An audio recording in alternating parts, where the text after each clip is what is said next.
ఏంటంటే ఆర్థిక మంత్రి ప్రతి మాటను ఒత్తి ఆ డబ్బు వచ్చినప్పుడు అదేందుకు మహాప్రపంచం విజయంలాగా ఒత్తి చెప్పడం తప్ప కొత్తది ఏమీ లేదు. ఒత్తి పలుకులు పలకడం తప్ప కొత్తగా చెప్పింది ఏమీ లేదు. ఒక కొత్త సంక్షేమ పథకం కానీ ఏది కూడా లేదు. మహిళల పట్ల కూడా చాలా స్పష్టంగా చెప్పాల్సిన అవసరం ఉండే, కానీ వాళ్ళు మేము 1,00,000 కోట్లు ఇస్తాం అన్ని రుణాలు, ఆ రుణాలు వీలేదో ఇస్తున్నట్టుగా ఆల్రెడీ ఉన్న స్కీమే, నథింగ్ న్యూ అబౌట్ ఇట్, ఏమి లేదు. వెరసి ఇష్యూ యాజ్ ఏ హోల్.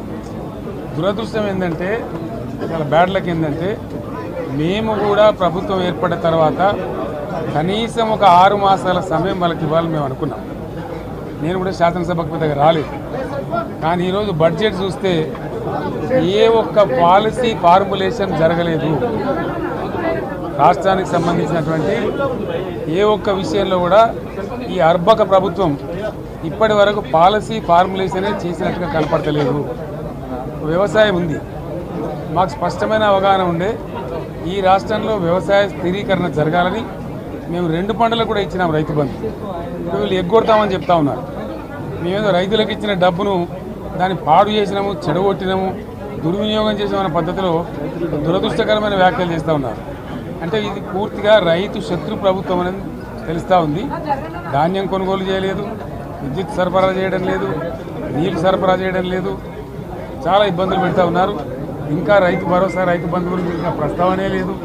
ఎప్పుడు వేస్తారని మా ఎమ్మెల్యేలు అడిగితే కూడా కనీసం సమాధానం చెప్తలేరు. కాబట్టి రైతులను వంచింది ప్రభుత్వం, వృత్తి కార్మికులను వంచింది. ఒక్క పాలసీ, ఇండస్ట్రియల్ పాలసీ ఏమిటి? ఏమి లేదు. బట్టి గ్యాస్ ట్రాష్, పంచరంగం ఈస్మాన్ కలర్ లాగా చెప్పడం తప్ప, స్టోరీ టెల్లింగ్ లాగా ఉన్నది తప్ప బడ్జెట్ చెప్పినట్టు లేదు. రాష్ట్రంలో వ్యవసాయ పాలసీ ఏమిటి, పారిశ్రామిక పాలసీ ఏమిటి, ఐటీ పాలసీ ఏమిటి, ఇంకా ఇతర అనేక పాలసీలు, పేద వర్గాలకు సంబంధించిన పాలసీ ఏమిటి అనే దాని మీద ఏ ఒక్క దాని మీద కూడా గ్యాసు ట్రాషే తప్ప, చిల్లర మల్లర ప్లాట్ఫామ్ స్పీచ్ లాగా ఉంది తప్ప అది బడ్జెట్ ప్రసంగం లాగా లేదు. రాజకీయ సభలలో చెప్పినట్టు ఉంది తప్ప ఏ ఒక్క పాలసీని కూడా నిర్దిష్టంగా ఈ పనిని మేము ఎట్లా సాధిస్తాం, మా గోల్స్ ఇవి, మా టార్గెట్స్ ఇవి అనే పద్ధతి కానీ పద్దు కానీ లేదు. ఇది పేదల బడ్జెట్ కాదు, రైతుల బడ్జెట్ కాదు, యువల బడ్జెట్. విశ్లేషణలో మీకు తెలుస్తుంది.